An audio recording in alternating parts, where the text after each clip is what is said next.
Greetings, humans. I am Willcrow, and this is Neverdead.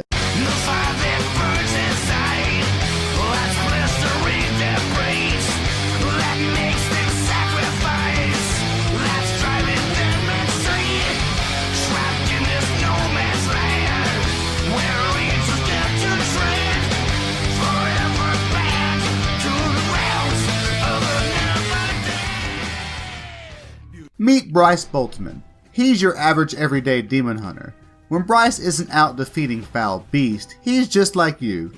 He likes to relax, enjoys some fine dining, loves long walks on the beach, and oh yeah, he can't die. That's right, Bryce can be beaten, maimed, shot, sliced and diced, cut, stabbed, mangled, electrified, and set ablaze. Anything but die. Head, arms, and legs all come off, which adds a unique twist to the beat-em-up hack-and-slash genre. We'll get back to this later. The reason for this immortality is because of this guy, Astaroth, also known as the Demon King. Much like Bryce, food, beach, and fun, Astaroth also can't be killed. The only way to hurt or let alone kill a demon is by powers granted only by a medium. So 500 years ago, in a battle with Bryce, yeah, that's him. I guess 5 centuries and several severed body parts later apparently doesn't age one too well. Who knew? During the fight, the Demon King killed the last medium alive, who just happened to be Bryce's wife. Astaroth, being the twisted Demon King that he is, decides to curse Bryce with immortality, forcing him to live every day knowing that he will never be able to avenge his loved one's death. Alright, with no spoilers and most of the corny storyline out of the way, let's get to the game. With forever being as long as it is, Bryce has nothing else to do but give demons and their minions a hard time. He joins up with an organization who just deals with such matters as monster smashing. They partnered him up with a tough as nails gal named Arcadia who doesn't really care for Bryce all that much. Even though Bryce can't die, Arcadia can, which would result in a game over. Just revive her before she bleeds out and you really don't have to worry too much about her. The ally AI isn't that bad in this game actually. Arcadia tends to fend for herself pretty okay and doesn't get in the way too often. Other than this dynamic duo and a tiny cast of B-grade movie-like characters, what is this thing really? The gameplay is pretty solid, clunky at times, but solid.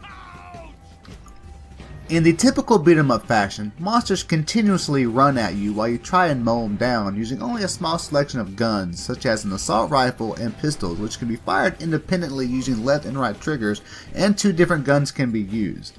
Or use your sword by holding the lock-on button, then swinging your right analog similar to how you do tricks in the game Skate.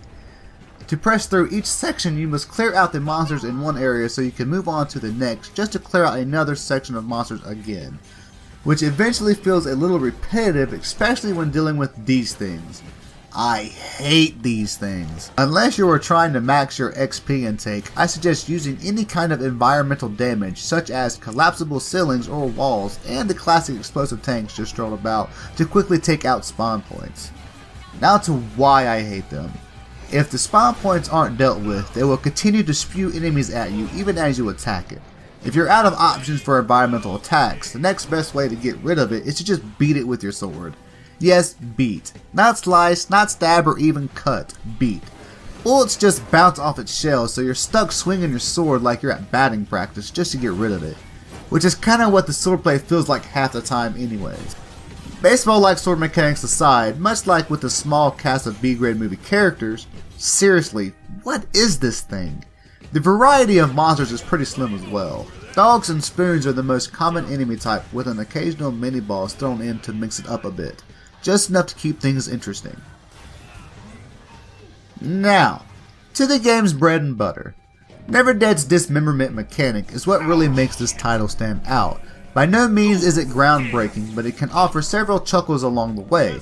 As mentioned before, heads, legs, and arms all detach from Bryce's body in some form or fashion, which happens a lot. To get them back, you must roll, flip, and dodge near the fallen limbs, making them set back in place. Unfortunately, you can only pick up one at a time, which at times can be really annoying during battle. Especially when you are knocked down to just Bryce's head. which can be a little wonky because you have to connect with Bryce's shoulders just right in order to attach back to his body. That can be tricky depending on where his body fell. Alternatively, you could survive long enough for the body regen to charge, then just sprout Bryce's limbs back.